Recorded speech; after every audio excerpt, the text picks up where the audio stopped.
जयकारा बोलो माता रानी का। जगत माई महामाई माँ भद्रकाली की जय बोलो।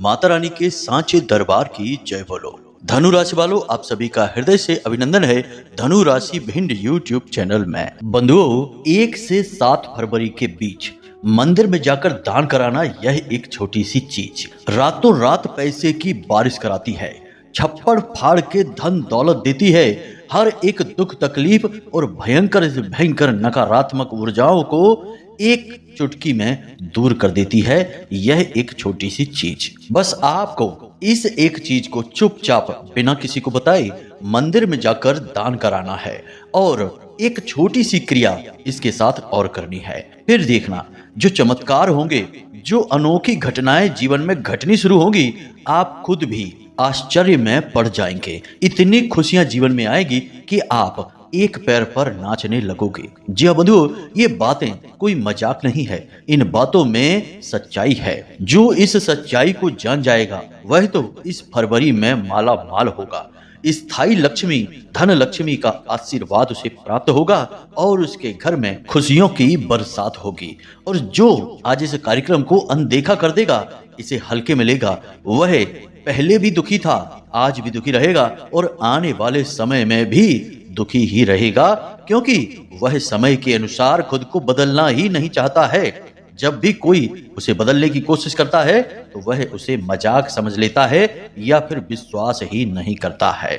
बंधुओं, आपको ऐसी गलती नहीं करनी है। इस कार्यक्रम को अंत तक देखना है।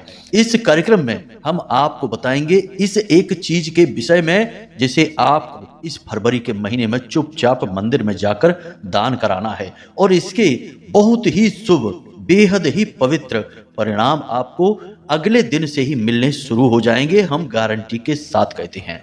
इसी के अनुसार बंधुओं, यह जो फरवरी का महीना है आपके जीवन में बड़े परिवर्तन लेकर आने वाला है। शुरुआत के 1 से 7 फरवरी में ही आपके जीवन में घटित होंगी 3 बेहद शुभ घटनाएं और इन शुभ घटनाओं या यूं कहें कि शुभ घड़ियों का आप लंबे समय से इंतजार करते चले आ रहे थे। जिन चीजों के लिए आप अब तक परेशान थे वे चीजें आपकी हो जाएंगी। परंतु बंधुओं, याद रखना कि यह फरवरी का महीना राहु का महीना है, तो कुछ नकारात्मक तो अवश्य होगा ही। और वैसे भी प्रकृति का नियम है कि दिन है तो रात है, सफेद है तो काला है। तो इसी प्रकार 3 शुभ घटनाओं के साथ साथ एक अनहोनी नकारात्मक घटना भी फरवरी के शुरुआत में ही घटित होने वाली है। आपको इस अनहोनी घटना के बारे में जानना बेहद आवश्यक है।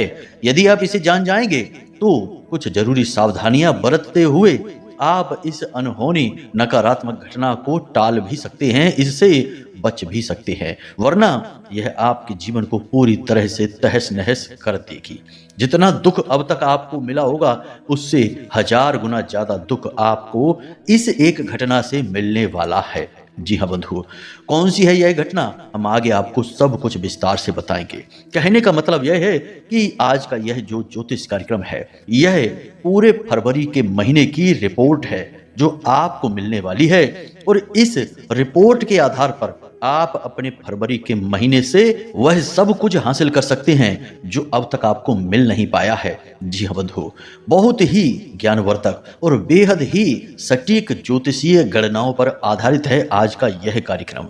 इस कार्यक्रम को आपको अंत तक देखना ही होगा। बंधुओं, कार्यक्रम के अंत में हमने आपको एक ऐसा महाशक्तिशाली उपाय भी बताया है जिसमें राहु, केतु, शुक्र, मंगल और शनि और साथ में बुध, इतने ग्रहों को आप केवल एकमात्र उपाय से अपने अनुकूल बना सकते हैं। और ये वही ग्रह हैं जो किसी भी जातक के जीवन को स्वर्ग बनाते हैं, उसके जीवन में खुशियां ही खुशियां लेकर आते हैं। तो केवल एक उपाय करने मात्र से ही आपको इन संपूर्ण ग्रहों के शुभ परिणाम प्राप्त होने लगेंगे। और यह उपाय इतना सरल लेकिन इतना शक्तिशाली है कि लोग इसके बारे में जानते ही नहीं है, क्योंकि ये गुप्त है। लोग पैसे लेकर इन उपायों को बताते हैं, इस तरीके के उपायों को दूसरों को देते हैं, तो उनको भी फायदा होता है और जो उपाय करते हैं उन्हें तो लाभ होता ही होता है। परंतु हम आज इस महाशक्तिशाली, बहुत ही सरल और बहुत ही कारगर उपाय को आपको माता रानी की सेवा में समर्पित करने जा रहे हैं। तो उस उपाय को आपको जरूर देखना है और शुरुआत में ही फरवरी के इस उपाय को आपको कर लेना है। फिर देखिए कि कैसे इस पूरे महीने आपकी चांदी ही चांदी रहती है। बंधुओं, बुद्धिमान इंसान वही होता है जो समय के अनुसार फैसले लेता है, बदलती हुई समय की घड़ियों और चालों को जानता है और उसी के अनुसार जो भी जरूरी है केवल वही कार्य करता है, अपना समय बर्बाद नहीं करता है। तो बस आज आपको अपने समय का सदुपयोग करना है। इधर उधर गप्पे हाँकने में या यूं ही टाइम पास की चीजों को देखने और सुनने में आपने बहुत समय खराब कर लिया। अब आपको अपने समय का सदुपयोग करना है। इस कार्यक्रम को अंत तक देखना है और जो भी बातें हम आपको बता रहे हैं उन्हें पूरी गंभीरता से पूरे ध्यान के साथ समझना है। जरूरत पड़े तो कॉपी और पेन लेकर बैठिए और चीजों को नोट करते चलिए। हम जो भी बातें बताते हैं वे बेहद सटीक और शास्त्रीय पद्धतियों पर आधारित होती हैं। तो कहीं उनमें आपने भूल चूक कर दी और कोई जरूरी जानकारी आपके हाथों से निकल गई तो यह आपका बड़ा नुकसान होगा। आने वाला शुभ समय से आप चूक जाएंगे। तो ऐसी भूल न करें, पूरे ध्यान के साथ कार्यक्रम में बने रहें और जरूरी चीजों को नोट करते चलें। तो चलिए बंधु, उम्मीद करते हैं कि आप हमारी बातों को, भावनाओं को समझ रहे हैं। अब कार्यक्रम में आगे बढ़ेंगे और माता रानी को पहले याद करेंगे। कमेंट बॉक्स में लिखिए, जय मां भद्रकाली कृपा करो। महामाई आपके ऊपर निश्चित कृपा करेंगी, हमें पूर्ण विश्वास है। बंधु, अगर आप अब भी सोच रहे हैं कि कुंडली का विश्लेषण कराएं कि नहीं कराएं, क्यों कराएं, क्या जरूरत है कुंडली विश्लेषण कराने की, तो ध्यान से सुनिए। आप इस समय 3 तरीके की स्थितियों में फंसे हुए हैं। एक स्थिति तो यह है कि आपके ऊपर बहुत कर्जा है, व्यापार चल नहीं रहा है, घर में भी क्लेश रहता है, रिश्ते नातों में भी उथल पुथल मची हुई है। तो अब इस स्थिति में आप कैसे फंसे? कोई ना कोई ग्रह था जिसने परेशान किया, तो इससे बाहर निकलने का मार्ग क्या है? कुंडली में छुपा हुआ है, इसलिए कराइए। दूसरा कि आप कुछ जीवन में करना चाहते हैं, निर्णय ले नहीं पा रहे हैं, समझ में आ नहीं रहा है कि क्या करें क्या ना करें, तो इस स्थिति में श्रेष्ठ मार्गदर्शन कौन करेगा? आपके ग्रह, आपकी कुंडली। तीसरा कि आपकी जिंदगी में आपने सब कुछ हासिल कर लिया है, कामयाबी भी हासिल कर ली है, रिश्ते नातों में भी सुख शांति है, परंतु आपके मन में एक बेचैनी है क्योंकि अब तक शायद आपने वह हासिल नहीं कर पाया जिसके लिए आपका जन्म इस धरती पर हुआ था। यानी कि अपने सही उद्देश्य को आप अब तक हासिल नहीं कर पाए हैं। तो वह उद्देश्य क्या है, क्यों आप इस धरती में, इस संसार में आए हैं, उस उद्देश्य को जानना है। इसको जानने के लिए आपको कुंडली दिखानी है। तो आपके जीवन में जो भी परिस्थितियां हैं, इन परिस्थितियों के सही कारण और उनके निवारण को केवल आपकी कुंडली बता सकती है, इसलिए आपको कुंडली दिखानी है। तो बस अगर आप ऐसी परिस्थितियों में हैं तो नंबर हमने वीडियो में दे रखे हैं, किसी भी नंबर पर 10 बजे से 4 बजे के बीच फोन लगाइए। छोटी सी दक्षिणा देने के बाद अपनी कुंडली का श्रेष्ठतम आकलन करा लीजिए। जय माई की। इसी के साथ साथ बंधुओं, गुप्त नवरात्रि का पर्व प्रारंभ हो चुका है। हो सकता है बहुत से लोगों को इसके विषय में जानकारी हो, बहुत से लोगों को जानकारी ना ही हो। तो आप ध्यान से सुनिए, ये महामाई की कृपा पाने का सबसे अच्छा अवसर है। गुप्त नवरात्रि असल में बहुत ही सिद्ध और शक्तिशाली पर्व होता है। इसके लिए आपको क्या करना है, ध्यान से सुनिए, आपको इसका पूरा लाभ मिलेगा। आप हमारी बातों को लिख कर रख लीजिए, बस आप समझते जाइए। तो आपको आज ही, जब आप इस कार्यक्रम को सुन रहे हैं, आज ही बाजार से जाना है और एक नारियल लेकर आना है और लाल चुनरी में लाल धागे से 7 बार लपेटकर उस नारियल को अपने पूजा घर में आज ही स्थापित कर लीजिए। बेशक चाहे जितने भी दिन निकल गए हों नवरात्रि के, कोई चिंता की बात नहीं है। जितने भी दिन बचे हैं उन दिनों में महामाई की कृपा आपको प्राप्त हो जाएगी। जब आप नारियल को पूजा घर में स्थापित करें तो मन में ऐसा भाव रखें कि आप महामाई मां भद्रकाली को पूजा घर में स्थापित कर रही हैं। जी हाँ बंधुओं, इसी भाव के साथ इस नारियल को आज ही इसी वक्त बाजार से लाकर अपने पूजा घर में स्थापित कर लीजिए और प्रतिदिन महामाई मां भद्रकाली का स्वरूप मानकर इसका पूजन करिए। एक दीपक जलाइए गाय के घी का और लाल सिंदूर से इसका टीका करिए। इसे महामाई का प्रतीक मानिए। नवरात्रि समाप्त होने के बाद क्या करना है इस नारियल के साथ में, वह हम आपको आगे बताएंगे, परंतु अभी इस कार्य को जरूर कर लीजिए। इससे आपके जीवन में जितनी भी नकारात्मकता होगी वह तो दूर होगी ही, महामाई की दया, कृपा और प्रेम आपको प्राप्त हो जाएगा। बंधुओं, ऐसे शुभ अवसरों को चूकना नहीं चाहिए। कोई मूर्ख ही होगा जो इन शुभ घड़ियों को अपने हाथ से जाने देगा। तो कमेंट में हमें जरूर बताना कि आपने नारियल लाकर रखा है या आप रखने वाले हैं कि नहीं। चलिए बंधुओं, उम्मीद करते हैं कि आप समझ गए होंगे यहाँ तक। अब जो भी भाई बंधु आज हमारे इस कार्यक्रम पर पहली बार आए हैं उन्हें हम बता दें कि आप जल्दी से चैनल को सब्सक्राइब करके महामाई के परिवार के सदस्य बन जाइए। याद रखिए कि यह जो ज्योतिष कार्यक्रम है यह माई के धाम से प्रसारित हो रहा है और यह आपके लिए अवसर है कि आप महामाई के परिवार के सदस्य बने। जल्दी से चैनल को सब्सक्राइब करें और कमेंट बॉक्स में लिखें कि मैं भी माई के परिवार का हिस्सा हूं। याद रखना कि महामाई की कृपा है, उन्हीं की इच्छा है, तभी आप आज इस कार्यक्रम पर आ पाए हैं, क्योंकि हम आपको देते हैं सर्वश्रेष्ठ ज्ञान जो धर्म और ज्योतिष से ओतप्रोत होता है और महामाई की कृपा आपको प्राप्त करवाता है। तो चलिए जल्दी से चैनल को सब्सक्राइब करिए और कमेंट बॉक्स में लिखिए कि मैं भी माई के परिवार का हिस्सा हूं। चलिए बंधु, अब अपने मूल विषय को प्रारंभ करते हैं। सबसे पहले हम आपको बता दें कि आज का यह जो कार्यक्रम है यह दान के ऊपर है और हमने मंदिर में जाकर दान करने की बात कही है। तो आपको जो भी कुछ दान करना है वह मंदिर में ही दान करें। याद रखना कि दान धर्म से जुड़ा होता है और दान यदि मंदिर में या मंदिर प्रांगण में या धार्मिक स्थली पर ईश्वर के सानिध्य में किया जाता है तब ही उसका महत्व होता है।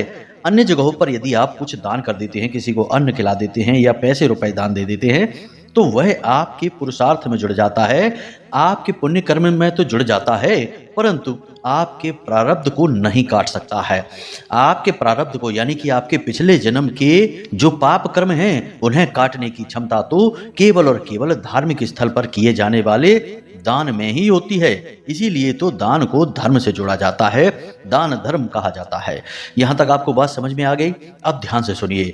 जो भी ग्रह आपके अनुकूल होते हैं, ज्योतिष ऐसा कहता है कि उन ग्रहों से संबंधित चीजों को हम कभी दान नहीं करते हैं, लेकिन यदि हम उन ग्रहों से जुड़ी हुई चीजों को मंदिर में जाकर दान कर दें तो वे ग्रह अति प्रसन्न हो जाते हैं।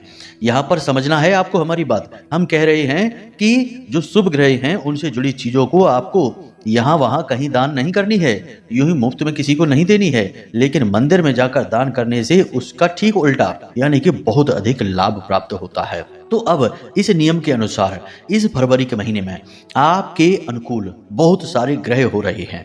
जैसे हम बात करें शुक्र की और राहु की, राहु और शुक्र दोनों युति बनाकर बैठे हैं और आपको विशेष लाभ दे रही हैं। तो स्थिति यह बन रही है कि यदि आपने राहु और शुक्र से जुड़ी हुई चीजें किसी को भी गलती से भी यूं ही उपयोग के लिए दे दी या दान कर दी मंदिर से बाहर, तो आपके ये दोनों जो शुभ ग्रह हैं ये तुरंत प्रतिकूल हो जाएंगे और आपको नुकसान पहुंचाना शुरू कर देंगे। बहुत सारे इनके नुकसान हैं, बहुत सारी बातें हैं, उनमें हम नहीं जाएंगे वरना कार्यक्रम बहुत लंबा हो जाएगा। फिलहाल आप ये समझिए कि इन दोनों से जुड़ी चीजें आपको दान नहीं करनी है। अब क्या है वे चीजें, ध्यान से सुनिए जल्दी जल्दी से। सफेद रंग की कोई भी चीज यानी कोई वस्त्र, कोई खाने की चीज, परफ्यूम या आपके पहने जाने वाले कपड़े या प्रयोग की जाने वाली कोई भी चीज सफेद रंग की यदि है वह शुक्र का सूचक है। सफेद रंग के खाने पीने की चीजें जैसे कि चावल है, आटा है, शक्कर है, नमक है या धर्म कर्म से जुड़ी चीजें जैसे कि कोई मूर्ति है, कोई तस्वीर है या कोई धार्मिक किताब है, इन चीजों को आपको किसी को भी ना तो यूं ही प्रयोग के लिए देनी है और ना ही दान में देनी है। इसे ध्यान रखना। राहु से जुड़ी चीजें कौन सी हैं, जरा इसको समझ लो। ये बहुत बड़ी गलती लोग करते हैं अक्सर। इसमें राहु से जुड़ी चीजें हैं आपकी घड़ी, आपका कैलेंडर, आपका मोबाइल और इलेक्ट्रॉनिक सामान, साथ ही आपके ऑफिस या घर में चलने वाले जो भी इलेक्ट्रॉनिक उपकरण हैं ये सभी राहु के सूचक हैं। काले रंग की कोई भी वस्तु, नीले रंग की कोई भी वस्तु, कोई भी वस्त्र, ये राहु के सूचक हैं। शनि के भी सूचक होते हैं लेकिन राहु के भी होते हैं। याद रखना कि शनि और राहु मित्र ही हैं, अलग अलग नहीं हैं। तो एक जैसा स्वभाव, एक जैसी प्रवृत्ति और एक जैसी क्रूरता होने के कारण बहुत सारी चीजें शनि को और राहु को दोनों को एक साथ समर्पित हो जाती हैं। इसलिए यहाँ पर भ्रमित होने की आवश्यकता नहीं है। तो आपको ये चीजें किसी को भी नहीं देनी है। लोग अक्सर ऐसा करते हैं कि किसी की घड़ी अच्छी लग गई तो ले लेते हैं पहनने के लिए कि अपनी घड़ी दे दो, कुछ दिन पहन लेते हैं, या फिर कोई इलेक्ट्रॉनिक चीज ले लेते हैं और मोबाइल ले लिया या कुछ और ले लिया। कुल मिलाकर आपको अपनी इलेक्ट्रॉनिक चीज तो भूल कर भी किसी को प्रयोग करने के लिए नहीं देनी है। इसी के साथ साथ सोशल मीडिया का भी प्रयोग आपको बहुत सोच समझकर करना है। सोशल मीडिया भी राहु को ही समर्पित होता है, राहु का स्थान होता है। आप देखते हैं कि राहु का स्वभाव क्या है, अचानक से किसी को बहुत ज्यादा कामयाब बना देना या फिर अचानक से किसी कामयाब इंसान को तुरंत बर्बाद कर देना। और आप देखते हैं कि सोशल मीडिया पर भी यही हो रहा है कि अचानक से कोई रातों रात बहुत मशहूर हो जाता है, लाखों करोड़ों में खेलने लगता है। और कभी कभी ठीक इसका उल्टा भी होता है कि बहुत कामयाब कोई इंसान है, अचानक से बर्बाद हो जाता है सोशल मीडिया की ताकत से, क्योंकि यह राहु का सबसे शुद्ध स्वरूप आज के समय में बन चुका है। जी हाँ बंधु, याद रखना कि राहु दिमाग से खेलने वाला ग्रह है, उसके पास दिमाग ही है, शरीर तो है ही नहीं। और सोशल मीडिया भी आपके दिमाग पर ही हावी रहती है। तो आपको सोशल मीडिया से इस पूरे फरवरी के महीने में दूर रहना है, यानी कि जो भी सोशल मीडिया की चीजें हैं उन पर समय बहुत ही कम बिताना है। केवल समय अपना मूड फ्रेश करने के लिए बिताना है। जरूरत से ज्यादा समय आप बिताएंगे, आपका राहु खराब हो जाएगा। जी हाँ बंधु, इसी के साथ साथ अपनी व्यक्तिगत फोटो, अपने परिवार की हंसती मुस्कुराती या किसी विशेष अवसर की तस्वीरें और फोटोओं को आपको सोशल मीडिया पर इस महीने में अपलोड नहीं करनी है। ऐसा करते ही तुरंत आपका राहु नकारात्मक होने लगेगा, एक्टिव होने लगेगा। कई बार आपने यह बात नोटिस की होगी, नहीं की है तो हम आपको बता देते हैं, एक प्रयोग करके आप देख लीजिए कि यदि आप वैवाहिक बंधन में बंधे हैं तो पति पत्नी एक साथ हंसते मुस्कुराते की एक फोटो खींचिए और उसे किसी भी सोशल मीडिया पर अपलोड कर दीजिए और इंतजार करिए। 24 घंटे बीत नहीं पाएंगे, आप दोनों के बीच किसी बात को लेकर विवाद या झगड़ा हो जाएगा। कभी कभी बात छोटी मोटी, लेकिन कभी कभी बात बहुत अधिक बिगड़ जाएगी। बहुत सारे परिवार इसी चक्कर में टूट गए कि वे अपनी हर छोटी मोटी बात को सोशल मीडिया पर अपलोड करने लगे और उनका राहु एक्टिव हो गया तो पता चला कि भयंकर दुर्घटना हो गई या कोई बीमारी आ गई, या फिर इन दोनों में किसी बात को लेकर मनमुटाव और इतना क्लेश बढ़ गया कि बात अलगाव तक की आ गई, यानी अलग अलग रहने तक की आ गई, प्रेम ही समाप्त हो गया। राहु बहुत जल्दी एक्टिव होता है ऐसी स्थिति में। तो आपको क्या करना है, पर्सनल फोटो, तस्वीर, वीडियो जो आपके परिवार के और आपके साथ में हैं, इनको सोशल मीडिया पर नहीं डालना है। दूसरा, सोशल मीडिया पर ज्यादा समय खराब नहीं करना है, घड़ी देखकर चलना है। ज्यादा से ज्यादा 10-15 मिनट या आधा घंटा सोशल मीडिया पर देना है पूरे दिन का। इसी के साथ साथ बंधुओं, हम आपको एक बहुत ही शक्तिशाली उपाय, छोटा सा है लेकिन बहुत शक्तिशाली है, नुस्खा है, इसे हम आपको बता देते हैं। यह आपके घर की और आपके जीवन की संपूर्ण नकारात्मकता को मिटा डालेगा। अगले ही दिन से आपको इस उपाय का प्रभाव देखने को मिलेगा। तो ध्यान से सुनिए क्या करना है। आपके नजदीक जो भी मंदिर है, चाहे भोले बाबा का मंदिर हो, चाहे हनुमान जी का मंदिर हो, जो भी मंदिर है जिसमें आप जाते हैं, पूजा पाठ करते हैं, तो आपको रात्रि के समय उस मंदिर में जाना है, यानी कि लगभग 9 बजे के आसपास, बहुत अधिक रात ना हो, 9 बजे के आसपास आपको उस मंदिर में जाना है। और उस मंदिर के जो हवन वेदी होती है, यदि कच्ची हवन वेदी है तो अति उत्तम है कि उस हवन वेदी के अंदर से थोड़ी सी मिट्टी, ध्यान से सुनना, थोड़ी सी मिट्टी आपको निकाल लेनी है। यदि हवन वेदी कच्ची नहीं है तो कोई बात नहीं है, मंदिर के मुख्य दरवाजे की जो मिट्टी है, थोड़ी सी मिट्टी वहां से आप ले लेना। जरूरी नहीं कि बहुत ज्यादा मिट्टी हो, बिल्कुल जरा सी, एक मुट्ठी भी चलेगी, आधी मुट्ठी भी मिट्टी चलेगी। ये मिट्टी आपको ले लेनी है और इस मिट्टी को अपने घर लेकर आ जाना है। और कहीं से गाय का गोबर और मूत्र मिल जाए तो आपको इस मिट्टी में मिला देना है। गाय का गोबर और गोमूत्र इस मिट्टी में मिला लेना है और इसे अपने घर के मुख्य दरवाजे के ठीक सामने लीपन कर देना है। जी हाँ बंधुओं, इसका लेप बनाकर लगा देना है मुख्य दरवाजे के सामने, बहुत दूर नहीं, ठीक अपनी देहरी के बगल से। और यह कार्य आप शुक्रवार के दिन करेंगे। तो आपको क्या करना है, पूरी विधि इसकी समझ लीजिए। बहुत ही शक्तिशाली उपाय है, इसके चमत्कार बहुत हमने देखे हैं, रातों रात जीवन बदलते देखा है। बहुत सारे ग्रहों की और दैवी शक्तियों की ऊर्जाएं आकर्षित होंगी आपकी ओर। तो मानकर चलिए कि आप गुरुवार की रात्रि को मंदिर से मिट्टी लाए हैं, गाय का गोबर और गोमूत्र आपने इकट्ठा करके सारा का सारा सामान बनाकर तैयार करके रख लिया है। अब आपको शुक्रवार के दिन सुबह सूर्योदय होने से पहले अपने घर के मुख्य दरवाजे का लीपन कर लेना है। लीपन करने के बाद आपको आटे से एक चौक बना देना है। चौक बनाने के बाद आपको उस चौक के ऊपर गाय के घी का एक दीपक जला देना है। यह क्रिया करने से पहले अपने मुख्य दरवाजे का जल से सिंचन अवश्य कर लें, यह बहुत जरूरी है। इतनी सी क्रिया आप कर लें, इससे कोई भी नकारात्मकता हो, कैसी भी नकारात्मकता हो, आपके घर से दूर हो जाएगी। लेकिन सबसे बड़ी बात कि मंदिर की मिट्टी और गाय का गोबर और मूत्र लगा है तो यह बहुत ही पवित्र ऊर्जा को आपके घर में लेकर आएगा। जिस भी देवी देवता के मंदिर से यह मिट्टी आई है वे देवी देवता साक्षात या फिर अपने कोई वीर आपके घर भेजेंगे। आप देखेंगे कि जैसे ही आपने यह क्रिया की है, उसी दिन से यानी कि शुक्रवार के ही दिन से आपके जीवन में चमत्कारी घटनाएं घटनी शुरू हो जाएंगी। कहने का मतलब कि जो आपके सामने परेशानियां हैं, जिनका समाधान आप ढूंढ नहीं पा रहे हैं, वे समाधान आपको अचानक समझ में आने लगेंगे। रास्ते की अड़चने, विवाद, परेशानियां सुलझने लगेंगी। अब आप समझिए कि भगवान कभी साक्षात आपके सामने प्रकट होकर आपकी समस्या का समाधान नहीं करेंगे, ना ही आपको कहीं धन दौलत पड़ी मिल जाएगी। कहने का मतलब यह है कि सब कुछ करना आपको ही है, परंतु आपका दिमाग इतना तेज हो जाएगा, आपकी परिस्थितियां अचानक से बदल जाएंगी कि आप जो भी काम करेंगे उसमें आपको तुरंत कामयाबी मिलनी शुरू हो जाएगी। आपके प्रयास सिद्ध होने लगेंगे, जिससे आपकी दिन दूनी रात चौगुनी तरक्की होने लगेगी। तो ये क्रिया आप जरूर कर लेना इस फरवरी के महीने में शुरुआत में ही। अब एक छोटा सा कार्य और, क्योंकि घर की नकारात्मकता तो है ही, आपके खुद के ऊपर भी किसी न किसी प्रकार की नकारात्मक ऊर्जा बनी ही रहती है। याद रखना कि आज का जो समय है, दौर है, यह पूर्ण रूप से नकारात्मक ऊर्जाओं से भरा हुआ है। हर तरफ आप देखते हैं कि लोगों की विचारधारा कितनी विकृत हो चुकी है। मानसिक रोगी जैसे व्यवहार करते हैं लोग, केवल अपना मतलब सीधा करते हैं और बाद में लोग छोड़ देते हैं। हर रिश्ते नाते के साथ यही व्यवहार हो रहा है। कोई किसी को कुछ समझ ही नहीं रहा है, केवल अपनी जरूरतों के लिए लोग जी रहे हैं। इंसानियत और धर्म जैसी बातें तो लोग अब मजाक में लेते हैं। तो कहने का मतलब यह है कि जहां इतनी नकारात्मकता है, तो वहां आप अपने आप को कैसे इस नकारात्मक ऊर्जा से बचाएंगे? इसका एक बड़ा ही सरल और बहुत ही शक्तिशाली समाधान है। जैसे कि कोई रोग हमारे शरीर में जब प्रवेश करता है, तो हमारी रोग प्रतिरोधक क्षमता, इम्यूनिटी हमारी होती है, वह रोगों से लड़ती है और उन रोगों को भगा देती है। कभी कभी हमारी जब रोग प्रतिरोधक क्षमता कमजोर पड़ जाती है, तो हम बीमार हो जाते हैं, फिर हमें दवाइयों की जरूरत पड़ती है।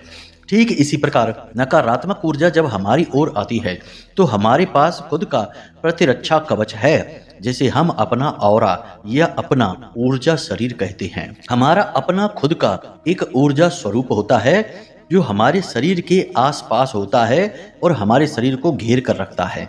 यह ऊर्जा शरीर बहुत शक्तिशाली होता है, हर प्रकार की नकारात्मकता को यह दूर भगा देता है। लेकिन हमारी खुद की गलतियों से ही यह ऊर्जा शरीर हमारा खराब होने लगता है। जैसे कि हम झूठ बोलते हैं, उल्टे सीधे कार्य करते हैं, अनैतिक गलत कार्य करते हैं, या फिर हम जुआ, शराब, वेश्यावृत्ति और व्यसन आदि में डूबने लगते हैं, तो हमारा ऊर्जा शरीर सिकुड़ने लगता है। फिर हम नकारात्मकता में डूबते चले जाते हैं। तो आपको इस ऊर्जा शरीर को बलवान बनाना है। तो सबसे पहले तो जो आदतें गलत लगती हैं आपको, उन्हें तुरंत छोड़ दीजिए। किसी ने आपको जबरदस्ती तो इन आदतों में डाल नहीं रखा है, आपका अपना निर्णय ही तो है। जब तक जरूरत ना हो, बहुत स्थिति विकट ना हो, झूठ ना बोलें, किसी के हिस्से दबाने की कोशिश ना करें, किसी के साथ गलत व्यवहार ना करें, अपनी वाणी को बहुत मीठा रखें। इसी के साथ साथ आपको एक कार्य करना है। प्रतिदिन जब आप सोकर जागे, तो स्नान आदि करने के बाद, या नहीं स्नान करना है तो बिस्तर पर ही आंखें बंद करके कम से कम 15 से 20 मिनट के लिए बिल्कुल मौन अवस्था में बैठे रहें। जैसे ध्यान में योगी बैठते हैं, ऐसे ही आपको आंखें बंद करके बैठ जाना है सुखासन में। और जब आप ध्यान की मुद्रा में बैठें, तो उस समय अपना दिमाग बिल्कुल भी ना चलाएं। मतलब कि ऐसा नहीं है कि आंखें बंद करके बैठ गए, अब दिमाग पहुंच गया दुकान पर या फिर ऑफिस में पहुंच गया कि आज ये मीटिंग है, ये काम करना है, ये सामान नहीं बिका है, यहाँ से पैसे लेने हैं, इससे ये बात करनी है, ये सब खिचड़ी दिमाग में पक रही है। तब तो कोई फायदा नहीं है, फिर तो आप ये काम ना करिए। बेहतर यह है कि आप हर एक विचार को छोड़ते जाइए, मन में सोचते जाइए। विचार तो आएंगे, लेकिन आप यह कहकर छोड़ दीजिए कि बाद में देखेंगे, जो भी होगा बाद में देखेंगे, अभी चुपचाप बैठते हैं। तो 2-4 दिन आपको थोड़ी मेहनत लगेगी, लेकिन 2-4 दिन के बाद आपके मन में विचार आने अपने आप कम हो जाएंगे और एक समय आ जाएगा जब विचार आएंगे ही नहीं। आप जैसे ही आंख बंद करके बैठेंगे, आप तुरंत गहरे ध्यान में जाने लगेंगे। फिर आपका ध्यान का समय भी बढ़ने लगेगा, 15-20 मिनट से आधा घंटा तक हो जाएगा, 1 घंटे तक हो जाएगा। जैसे ही आप आधे घंटे के ध्यान तक पहुंचेंगे, 5-6-7 दिन के अभ्यास से ही आप एक नई ऊर्जा का संचार अपने अंदर महसूस करेंगे। बहुत ही गजब की शक्ति आपके अंदर प्रवाहित होने लगेगी और आपकी बात कोई काट नहीं पाएगा। आपकी आंखों में, आपके चेहरे पर इतना तेज आ जाएगा, क्योंकि आपने अपने ऊर्जा शरीर को बल दे दिया। और यही ऊर्जा शरीर आपके अंदर सकारात्मक ऊर्जा के प्रवाह को, या यूं कहें कि करंट को दौड़ा देगा और आप बहुत ही ज्यादा आत्मविश्वास से भर जाएंगे और फिर कोई भी नकारात्मक ऊर्जा आपका बाल भी बांका नहीं कर पाएगी। यह बहुत ही सरल लेकिन बहुत ही ताकतवर प्रयोग है। बाकी इधर उधर की उल्टी सीधी चीजें तो 50 तरीके की होती हैं, लेकिन वे कभी काम करती हैं कभी नहीं करती हैं। सबसे बेहतर तरीका यह है कि आप जो आपका अपना रक्षा कवच है उसी का प्रयोग करिए ना, बाद में इधर उधर की चीजों के बारे में सोचना जब उससे काम ना बने तब। यह तो बाहर की दवाई खाने जैसा है। उम्मीद करते हैं कि यहाँ तक आपको सारी बातें समझ में आई हैं। अब बात करते हैं मंदिर में जाकर दान करने वाली बात को। तो ध्यान से समझिए, आपको 4 नारियल लेने हैं और इन्हें आपको नीले धागे से लपेट लेना है। हर एक धागे की लंबाई आपकी लंबाई के बराबर होनी चाहिए और इन नारियल को आपको इस धागे से लपेटना है, यानी कि 4 नारियल को 4 धागों से लपेटेंगे। अब इसे एक थैली में रख लेना है। थैली भी नीले रंग की मिल जाए तो अति उत्तम होगा। इसके बाद आपको इस नारियल को यानी इस थैली को मंदिर में जाकर बस दान कर देना है। यूं ही पुजारी जी को दे देना है। उनको जो करना है वो उस नारियल के साथ उन नारियल के साथ करेंगे। जब आप मंदिर में इन नारियल से भरी हुई थैली को दान कर रहे हो दे रहे हो तो मन में इस मंत्र का जाप करते रहें, ओम राम राहवे नमः, ओम राम राहवे नमः। यह राहु का मंत्र है। इस मंत्र का उच्चारण करते रहें। हनुमान जी का मंदिर होगा तो अति उत्तम है। इसे दान करने के लिए किसी भी दिन विशेष की आवश्यकता नहीं है, परंतु यह रात्रि के समय आपको करना है, यानी 9 बजे 8 बजे के आसपास जब सूर्य डूब चुका होता है तब यह क्रिया आपको करनी है। इस कार्य को आप करके देखिए, आपका राहु अत्यंत अनुकूल हो जाएगा। दैवी शक्तियां आपके घर आ जाएंगी और यह फरवरी का महीना आपके जीवन में चमत्कारी फल लेकर आने वाला है। बंधुओं, जो भी क्रियाएं हमने आपको बताई हैं वे हमने कई बार लोगों पर आजमाई हैं और इनके बहुत ही पॉजिटिव रिजल्ट आए हैं, तब हम आपको बता रहे हैं। बाकी आप इस उपाय को इन क्रियाओं को एक बार करके देखिए और आपको खुद ही समझ में आ जाएगा कि ये कितने शक्तिशाली उपाय हैं और इनके क्या लाभ होते हैं। तो उम्मीद करते हैं बंधुओं कि आप इन क्रियाओं को समझ चुके हैं। इनके आधार पर आप अपने जीवन में बदलाव अवश्य लेकर आ पाएंगे। इसी के साथ साथ यदि कोई प्रश्न आपके मन में उठे या कुंडली विश्लेषण कराना हो तो वीडियो में हमने नंबर दे रखा है, इन नंबरों पर फोन करिए और सारी जानकारी प्राप्त कर लीजिए। तो चलिए बंधुओं, आज के इस कार्यक्रम को यहीं समाप्त करते हैं। हमेशा हंसते रहिए, मुस्कुराते रहिए, सकारात्मक रहिए और महामाई पर अपनी आस्था और विश्वास बनाकर रखिए, क्योंकि आपका उद्धार तो वहीं से होना है। प्रेम से बोलिए जय माई की, जय मां भद्रकाली। महामाई आपका कल्याण करेंगी। धन्यवाद।